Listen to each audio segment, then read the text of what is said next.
Welcome to Share Talk, the only podcast where investors come first. Welcome to Share Talk. Today we've got Ed McDermott, who is from the Corporate and Broking team at Optiva Securities. Welcome, Ed. Hi, John. Thanks for having me. So we're going to talk about Angus Energy Plc, ticker ANGS on AIM. We had an RNS out last week confirming that the drilling at Lidsey has started, which should be moving them into a producing company by mid to end of October.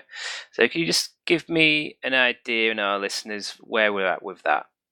So the Lidsey drill that's currently on expected to be sort of 4 to 6 weeks in total, drilling into the Great Oolite Reservoir with a view to being far more precise than they were, and hopefully looking to produce sort of 300 to 400 barrels a day. So as far as I'm aware, everything sounds to be going very well, and it may well come in earlier than we hope. But again, we'll have to wait and see what the company come out with.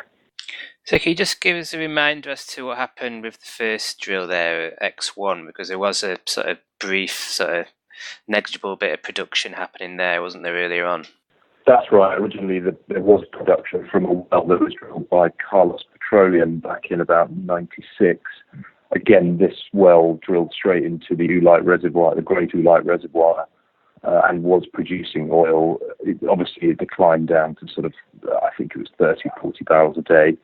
But unfortunately, that well really was sort of right on the oil-water contact zone, as opposed to being drilled perfectly into the reservoir, which typically lost water, and hence the reason for re-drilling this well.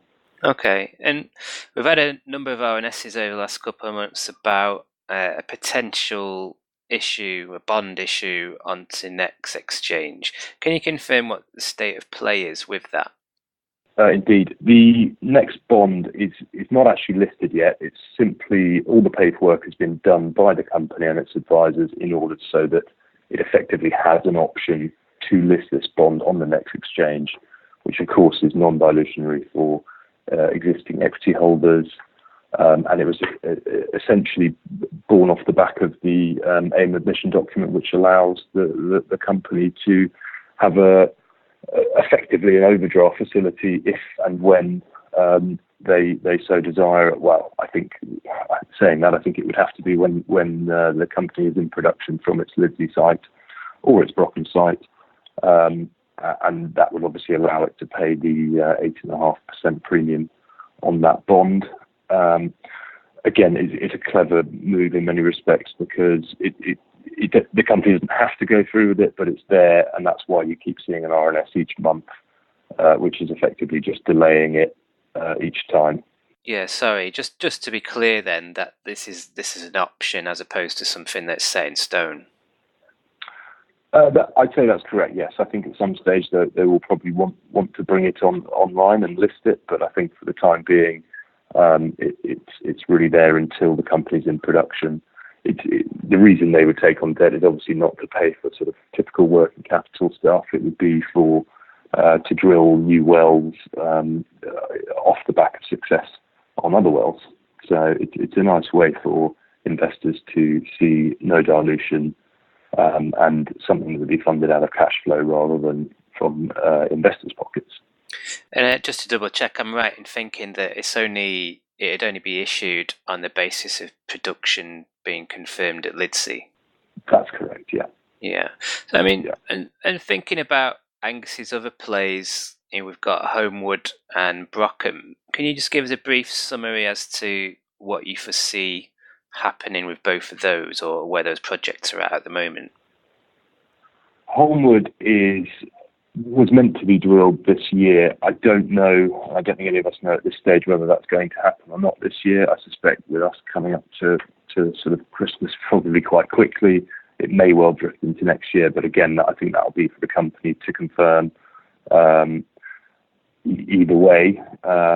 But it's certainly an exciting drill, the Holmwood prospect. Although Angus only had 12.5% at the moment, it's certainly a very interesting part of the wheelbase, and it'll be going through the Kimmeridge in the same way that Brockham has, and Broadford Bridge over with UCOG. So it's certainly a hotly anticipated well. And I guess with Brockham, we're just waiting on OGA approval now. That's right. I mean, obviously, the Brockham well is very interesting. They had over 385 metres of thickness of the naturally fractured Kimmeridge limestones, which over at Horse Hill, which had a sort of smaller and less mature section, they produced 1,500 barrels during a short flow test a year or so ago now. So I think that's one of the main reasons why this is so well anticipated by investors, because it's potentially going to be very interesting. That's not to sort of do any discredit to the Lidsey well, because that's obviously a very important well too. 3 to 4 is going to be very good for cash for business. But certainly, I think many investors are looking at Brockham with eager eyes, as we could see some very good numbers coming out of that. Sure. Just going back to Lidsey briefly before we finish up, given that's due to finish up sort of mid to end of October, what can investors expect in the meantime in terms of that particular drill? Do you think Angs are going to keep us updated, or are we going to have to wait until the end of that drill for any news? Again, I think it's very much up to the company. I think we all know that Angus are quite good at just getting on with the job and not trying to make too much of a song and dance about it and let the kind of work do the talking. I think it's very interesting. The company have confirmed that they are going to drill through the Kimmeridge limestones at Lidsey as well, which could again be, if that comes in at Lidsey, that's going to be very, very, very exciting and potentially add a huge layer of upside for investors. So I suspect there will be some news flow on this when they've obviously gone through that horizon. So that's certainly some news flow we can look forward to. As for drilling updates, again, it'll be very much up to the management and how they're getting on. I think the maximum time they thought it might take would be sort of 4 to 6 weeks. So it may take less. And again, we kind of know what we're hoping to expect there. But anything above that, again, is sort of bonus territory.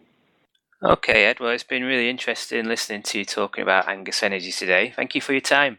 Thanks, John. All the best.